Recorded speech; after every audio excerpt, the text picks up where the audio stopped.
Oke, sebelumnya terima kasih, salam dan bahagia. Pada video kali ini saya akan menjelaskan tentang bagaimana cara kita mampu bersaing dalam era distribusi serta langkah-langkahnya. Saya Wayan Yartayase dengan NIM 2020 008162 dari kelas 5A4. Langsung saja untuk ke materi yang pertama, itu pengertian disrupsi. Era disrupsi adalah dimana era perubahan, yang dimana perubahan itu terjadi disebabkan karena adanya disrupsi itu sendiri ya, sehingga mengubah sistem dan tatanan kehidupan masyarakat secara luas. Perubahan besar yang mendasar tersebut sebagai disrupsi.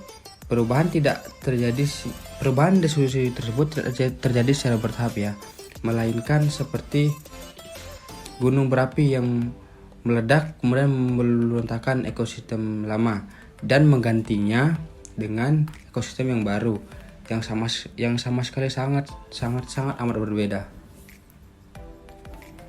Oke, untuk slide kedua.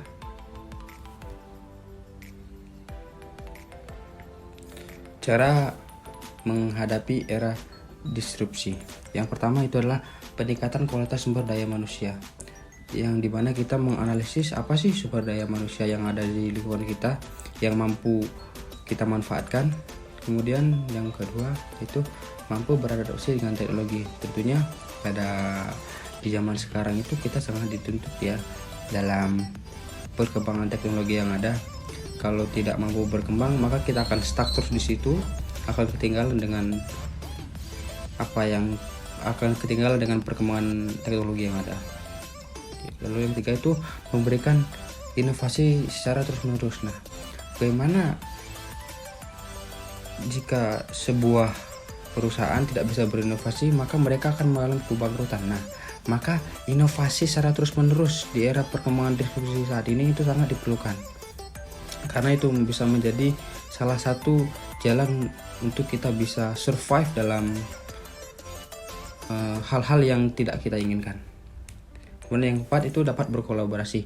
Nah, di sini juga ada cara untuk meningkatkan mutu penjualan lah, atau kita dengan cara berkolaborasi dengan perusahaan lain yang misalnya kita sebut saja brand Erigo ya. Mereka berkolaborasi dengan beberapa artis dan itu terbukti sangat sukses dalam penjualan produk mereka.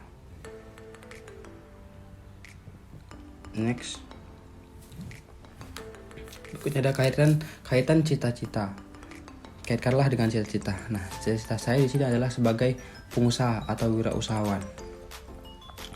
Jika dikaitkan dengan era disrupsi, dengan cita-cita saya, langkah yang saya lakukan sekarang adalah belajar dengan sebaik-baiknya agar mendapat pembelajaran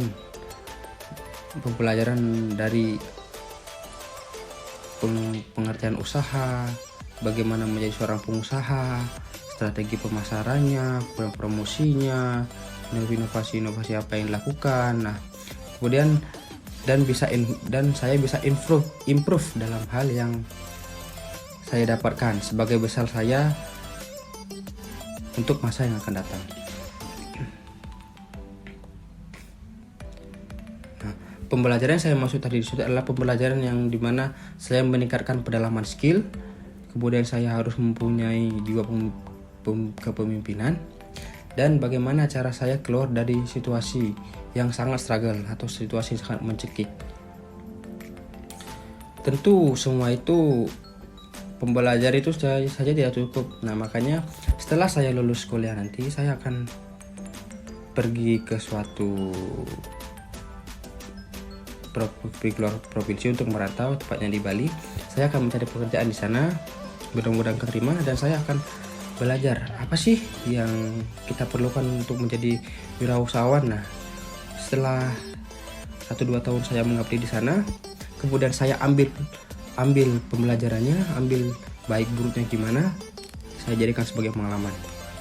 Nah, dan untuk usaha saya sendiri itu saya belum terpikirkan, karena untuk usaha itu tentu saya perlu melihat potensi sumber daya SDM apa sih yang ada di daerah saya yang nantinya di masa yang akan datang, karena SDM itu sangat di daerah itu sangat berbeda-beda, bisa ininya meningkat, lain-lain sebagainya seperti itu. Jadi untuk saya sendiri saya belum kepikiran sampai sana karena saya ingin melihat potensi besar apa SDM yang ada di daerah saya. Oke, mungkin itu saja yang dapat saya sampaikan dalam video kali ini. Lebih dan kurangnya saya mohon maaf. Thank you, semangat terus untuk para pejuang yang tidak ingin selalu menjadi beban orang tuanya dan jangan pernah menyerah. Terima kasih, salam dan bahagia.